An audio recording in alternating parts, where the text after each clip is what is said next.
Hey, warriors. Okay, so a bunch of people right now are wanting to know how to access mediumship. They're wanting to know how to tap in, how to connect, how to receive messages. Okay? Um, but before you go opening a channel, you need to know what you are opening. The reason why is because what most people are calling mediumship, all it is amplified intuition, mixed with your subconscious perception. All right. Now, your brain is constantly already picking up on things all the time. Micro expressions, tone shifts, emotional undercurrents. I don't know, memory associations, things like that. Most of it happens below your that conscious awareness, like when somebody says I just knew. Okay, that was subconscious processing starting to surface. Okay, so the state that people describe as channeling or mediumship, whatever you want to call it, okay, it is going to require, well, let me say this, it is often including you slowing your breath, narrowing your focus, uh, eliminating or whatever. I'm going to say eliminating any type of external distractions. Seriously, that's huge. When you get to a point where you have practiced this and practiced it for years, those distractions don't matter so much, but at first they do. Okay? Later on, you're not you've trained your brain so much, the distractions don't distract you. Okay? Not really. Okay. Um but it is going to include, you heightening your emotional sensitivity and increasing internal imagery, which is hard for some people. It really is. It was hard for me at first. Very hard, actually. Um, but that state, that is not supernatural. Okay? It's an altered attention state. I know a lot of people like to act whatever. Okay? It's similar to, deep meditation, creative flow. When the analytic mind quiets, that symbolic content, it starts to rise up. Okay? Now I want to tell you also, okay, this is very, very important as far as I'm concerned. Now, there is a major difference between your intuition and your imagination. That's number one. There is also a major difference between empathy and your projections. Okay? Also, when it comes to symbolism, there is a major difference between symbolism and your literal beliefs. Keep that in check if you're going to do that. If you're going to do that. If you start assigning, external entities to your internal imagery, that that is going to destabilize your perception really fast. Okay? You don't want to lose yourself during this process. That's very, very important. I don't know.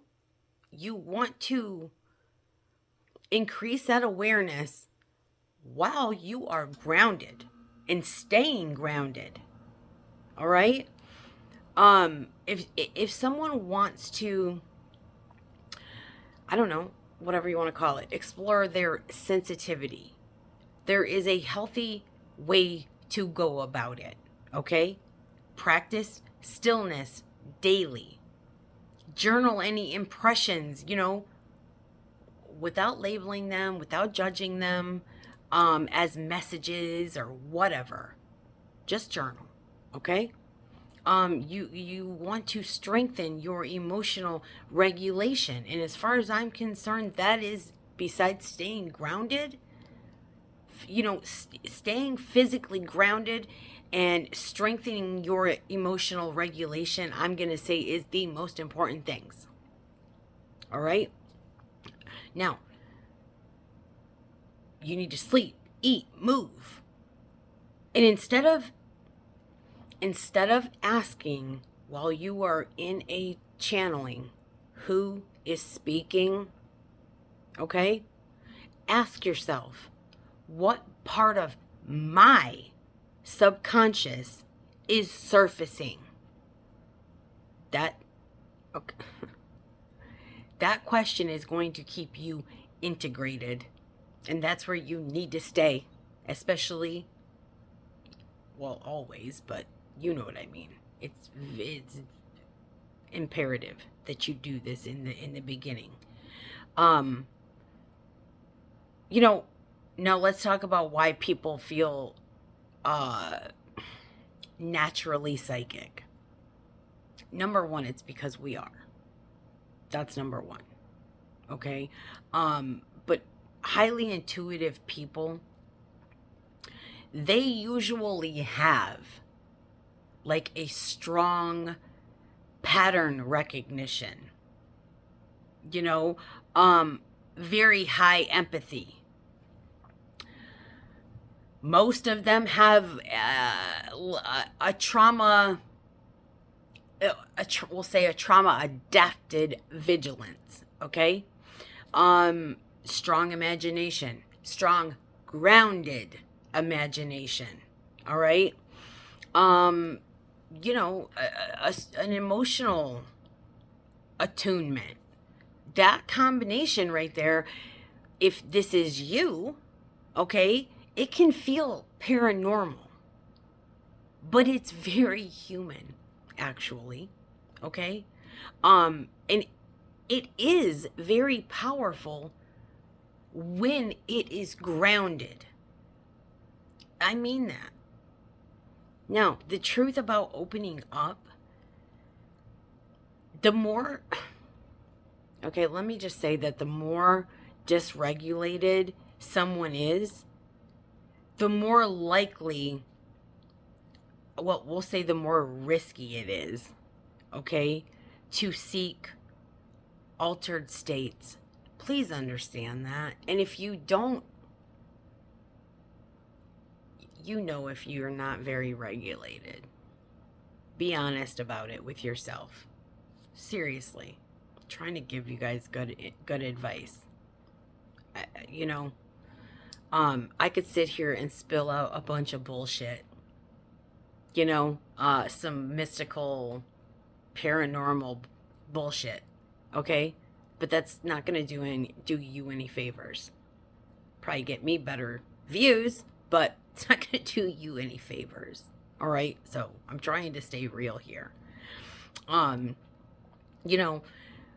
Like I said, the more dysregulated someone is, the more risky it is to seek those altered states. You need to be stable first. Let your curiosity come as a second. You know what I mean? Stability first, guys. Seriously.